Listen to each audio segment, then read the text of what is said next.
8 de la mañana con 39 minutos, 8 con 39 minutos. Saludamos a esta hora con la concejala de Otavalo, Paulina Bercutier, que nos acompaña vía telemática. ¿Cómo está, Paulina? Buenos días, bienvenida. Le saludamos a Alexis Moncayo, quien le habla, Licenia Espinel. ¿En qué momento se encuentra este proceso que usted ha iniciado en contra del alcalde de Otavalo? Cuéntenos un poco el contexto y en qué estado se encuentra. Buenos días, bienvenida.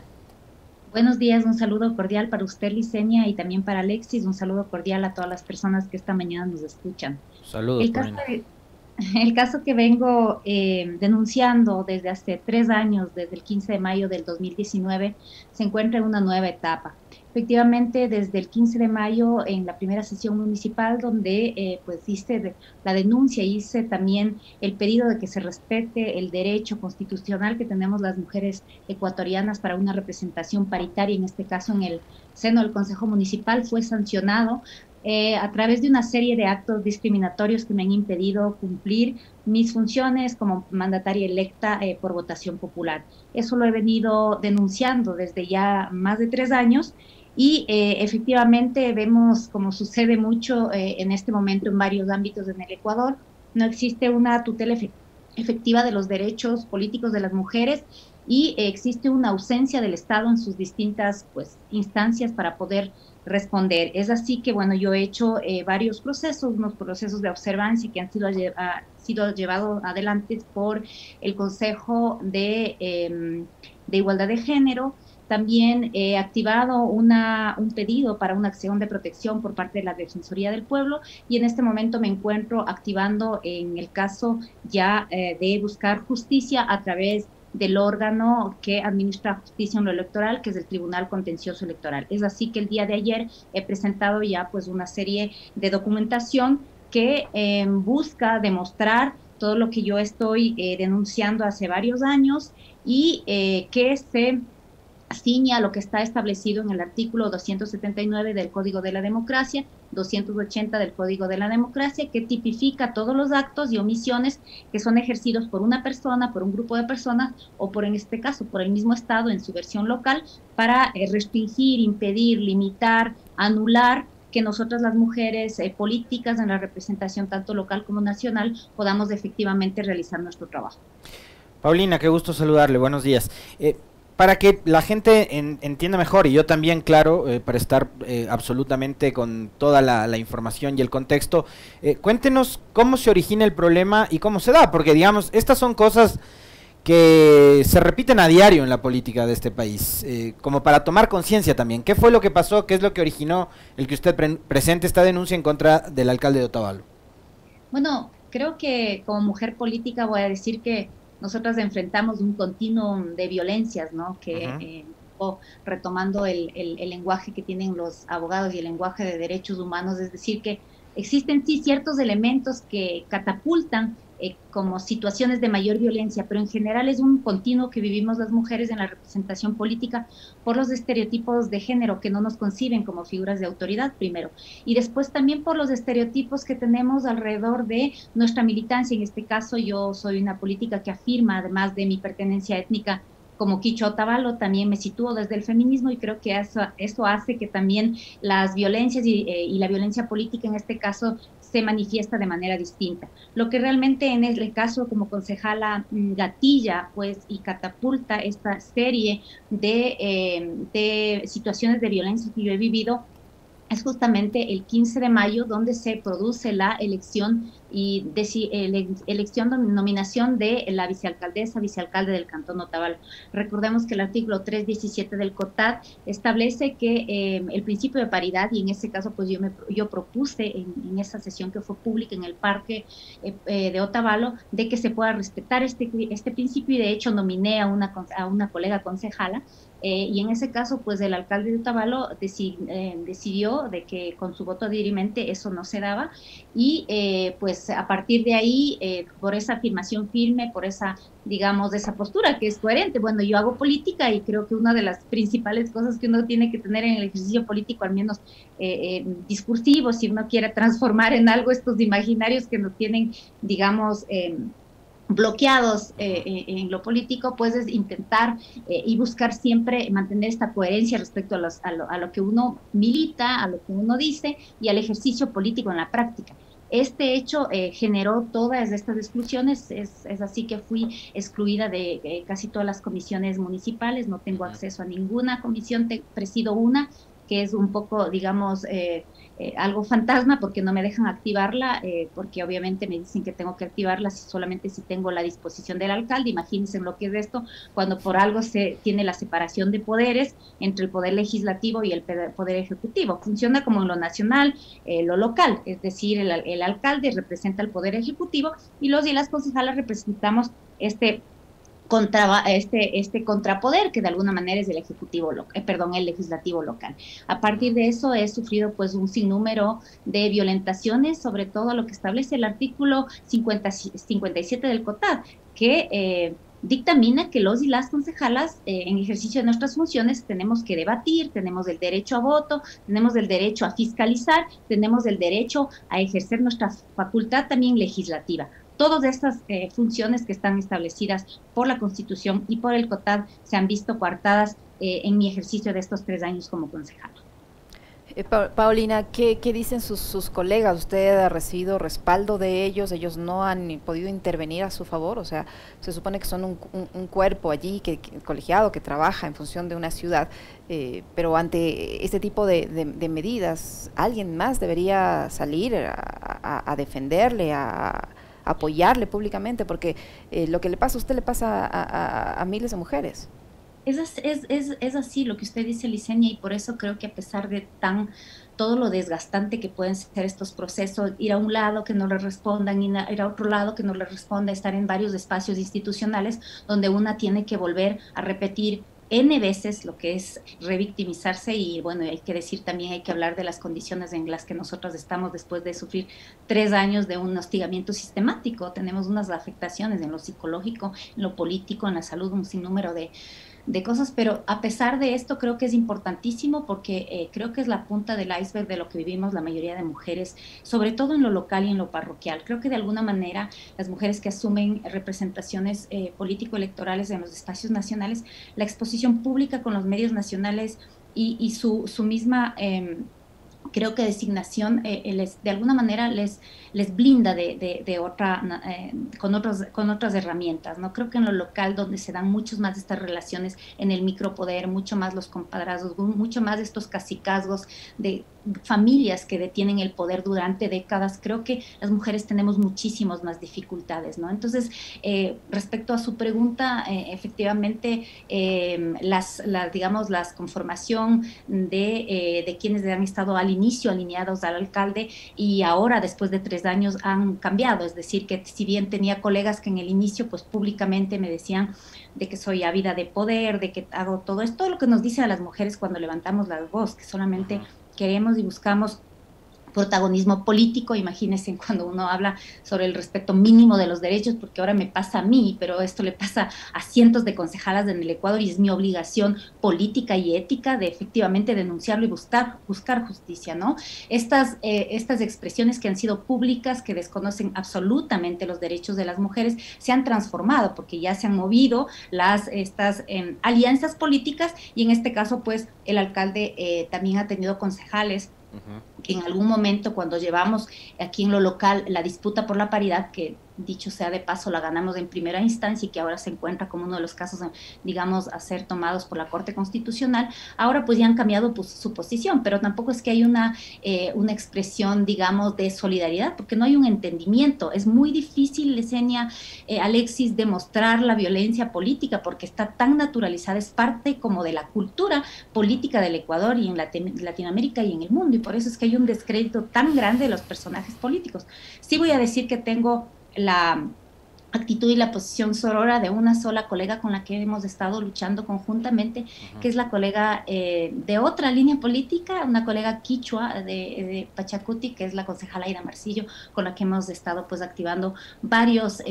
intentando activar varios procesos, tanto dentro de nuestra función fiscalizadora como dentro de lo legislativo también.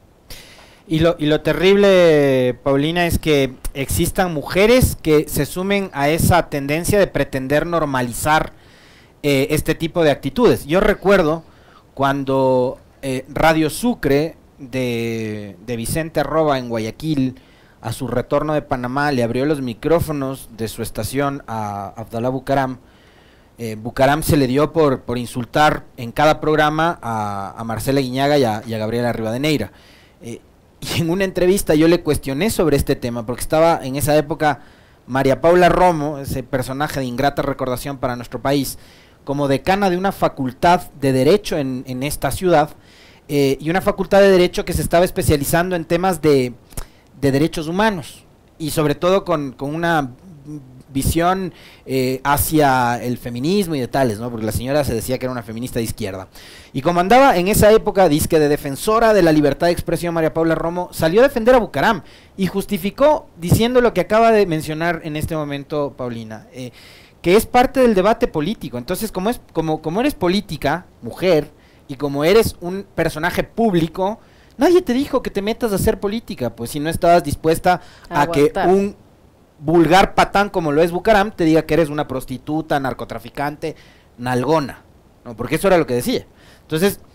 imagínense, una mujer que además se decía feminista y era decana universitaria, justificaba comportamientos como el de Bucaram. O sea, a ustedes, mi querida Paulina, también les toca, digamos, desde su condición de tales, pelear contra mujeres que también buscan normalizar este tipo de comportamientos. Y eso es terrible. Totalmente, yo creo que es importante siempre pensar que esto no es una lucha de hombres contra mujeres, creo que hay que tener esa claridad. Estamos hablando de un sistema patriarcal, de un sistema que ha normalizado justamente que nosotras no podemos abrir la boca en el espacio público, que somos toleradas siempre y cuando estamos calladitas, ¿no? Esa es la función que se nos asigna y por eso tenemos toda esta defensa y esta réplica de los reinados y todas estas tradiciones que a nombre de la cultura lo que hacen es replicar este personaje de decoración. Entonces, creo que es importante decir eso primero. La naturalización, es decir, que hay mujeres que reproducen estos sistemas, este sistema que está enquistado pues en la cultura y que no es solamente un tema de hombres, así como también podemos ver igual, creo que hay que salirse un poco de estas lógicas un poco simplistas de pensar estas exclusiones que son históricas, que atraviesan toda la sociedad. También decir en la misma línea de pensamiento que muchas veces ahora que se está hablando del tema de violencia política, recuerden que apenas en el 2018 logramos que la ley orgánica contra la violencia tipifique la violencia política en su artículo 10 literal F. Eso creo que es un gran paso, pero sin embargo de eso no hay todavía todas las herramientas en lo normativo para que podamos tener una ruta clara y para poder acceder a la justicia. Dicho eso, también, volviendo a hablar sobre la naturalización, creo que esto ha generado a nivel nacional y en los partidos políticos unas solidaridades selectivas. En el caso mío, pues yo soy víctima de violencia política por un mismo coidiario de mi propio espacio político. Y sí veo que de repente se activan todas las vocerías y se activan todos los activismos digitales y en todos los espacios políticos cuando es un ataque quizás a una propia compañera, pero que nos conviene, ¿no? Pero cuando se trata de un ataque a otra mujer en otro espacio y que es con las mismas características y que es parte de esta representación, que es parte de este imaginario machista que nos atraviesa a todos y a todas por encima de cualquier cosa, creo que hay unos silencios que son bastante decidores. Y por eso es importante seguir activando, a pesar del costo político que esto significa para nosotras como personajes también, pero creo que es importante, vuelvo a decir, buscar esa coherencia entre el discurso, entre los principios políticos que nos mueven, pero también la práctica dentro de esta disputa, ¿no? Paulina, ¿qué espera usted ahora del Tribunal Contencioso Electoral? Con todos los elementos que usted ha dicho, con toda la documentación que usted ha entregado, ¿qué espera? ¿Cuál debería ser la respuesta que le dé el Tribunal Contencioso Electoral? Yo lo que espero es justicia. Creo que uno de los, digamos, de las vías que estamos viendo últimamente las mujeres políticas, sobre todo en lo local, es que existe en el Código de la Democracia y sobre todo en las facultades que tiene el Tribunal Contencioso Electoral una serie de detalles por ejemplo, el artículo 280 es sumamente claro sobre todas las acciones que restringen el ejercicio de funciones que tenemos como mujeres electas. Entonces, o también mujeres dentro de los espacios, digamos, como la campaña y tal, pero eso, vuelvo a decir, es importante ampliar también a los otros espacios donde se hace política. Pero efectivamente lo que yo necesito como mujer es que realmente exista una reparación a toda esa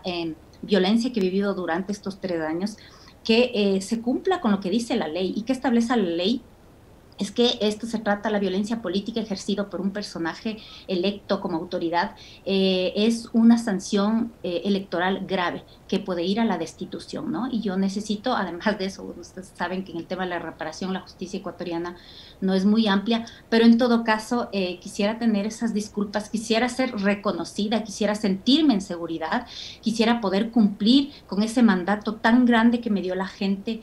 hace algunos años y que creo que ha sido totalmente impedido justamente por esta violencia y por toda esta serie de acciones que me han llevado pues al límite, que me han llevado, a pesar, vuelvo a decir, de todo el cansancio que tenemos frente a esta ausencia de Estado, frente a esta ausencia de institucionalidad y de respuesta a la justicia, que efectivamente pueda yo ser reparada, que pueda haber disculpas públicas, que puedan ser sancionados los agresores con todas las letras y que yo me sienta en seguridad para poder ejercer mi decisión de hacer política en el espacio comunitario, en el espacio colectivo, de manera libre, sin miedo, y que también pueda yo tener garantías para mi familia. Ahora, Paulina, ya digamos, yéndonos un poco más allá del caso particular, en el país hemos visto este tipo de actitudes y de episodios que lamentablemente, como bien lo señalaba nuestra invitada, se repiten, y se repiten, digamos, más todavía cuando hay determinadas condiciones, ¿no? O sea, en el caso de Paulina estamos hablando no solo de una mujer política, sino además feminista y una mujer indígena. Entonces, en el espectro nacional, Paulina, incluyéndonos a los medios de comunicación, ¿qué es lo que tenemos que trabajar mejor para construir mensajes que tengan y apunten hacia una comunicación más positiva y no alimenten y no fomenten este tipo de actitudes o de discursos y comportamientos machistas, de acoso, agresivos en contra de la mujer, en lo político y también en lo no político, en general? Sí, mire, Alexis, yo creo que aquí, si bien decimos que la ley no es la respuesta a todo, sin embargo, en nuestras culturas donde sí hay una práctica y una tendencia a buscar como estas, digamos, estos lineamientos un poco desde lo vertical, desde arriba, que nos vayan disciplinando de alguna manera. Creo que es una gran debilidad que ahora no tengamos un instrumento legal, por ejemplo, para ir normando en el caso de los medios de comunicación, para ir exigiendo que los medios de comunicación no hagan información irresponsable, que no esté alineada a principios de ética profesional, de ética de la comunicación, que no alimenten estos estereotipos de género, estos estereotipos que, vuelvo a decir, sigan construyendo pues narrativas racistas, narrativas machistas, narrativas excluyentes también entre el campo y en la ciudad, entre lo que pasa en Quito y entre lo que pasa en las distintas provincias, porque vuelvo a decir, a ratos uno cuando entra en este espacio tan elitista como es el Twitter o en algunos medios de comunicación, uno pensaría que lo único que pasa en el Ecuador es lo que pasa en Quito y lo que pasa en la política nacional. Pero creo que es importante ir como mirando hacia allá, democratizando también nuestras lecturas para mirar qué es lo que está pasando digamos, en todos los espacios territoriales, para dar voces también a todas esas representaciones o a todo lo que está pasando también en lo local. Entonces creo que es importantísimo que los medios de comunicación hagan una revisión justamente en sus discursos, en la posibilidad, por ejemplo, de hacer una suerte de observatorio, creo, interno de, por ejemplo, cuántas en sus programas, cuántas veces se le da la palabra a una mujer, de qué manera también están presentes las expresiones de pueblos y nacionalidades, de qué manera están presentes y cómo se sitúan también en el narrativo discursivo las diversidades sexuales. Creo que hay, cuando se piensa la comunicación en estos términos de que abone a los principios democráticos, de que puedan realmente ser una herramienta para construir sociedades más plurales, más diversas y que efectivamente sean en la práctica más democráticas, creo que hay que hacer un esfuerzo. Quizás ahora nos toca dentro de esta función un poco más en lo social, porque no tenemos ahora dónde agarrarnos, no tenemos rectoría del Estado, no hay una línea, no tenemos de alguna manera a este Estado presente que nos pueda decir por dónde un poco ir frente a estas inequidades históricas que existen en nuestra cultura y en nuestra sociedad. Entonces creo que es una gran tarea que tienen que tener los medios de comunicación, pero sin duda alguna creo que también es una gran oportunidad para también ser actores y partícipes en la construcción de la democracia. Yo creo que lo que están haciendo los medios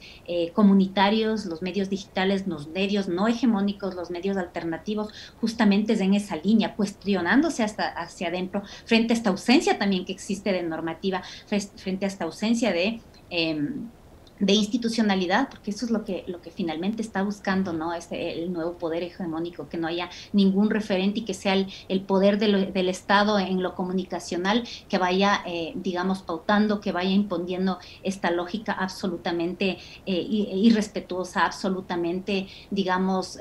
conectada con esas nuevas agendas que tiene, digamos, toda esta arremetida de antiderechos que va en la línea de lo que estamos hablando también. Entonces, a ustedes, pues sí hay una gran responsabilidad, y pues nosotros también desde lo que estamos, también tenemos nuestras responsabilidades dentro de las vocerías políticas colectivas que asumimos, de ir también buscando cambiar pues todos esos imaginarios simbólicos que nos discriminan.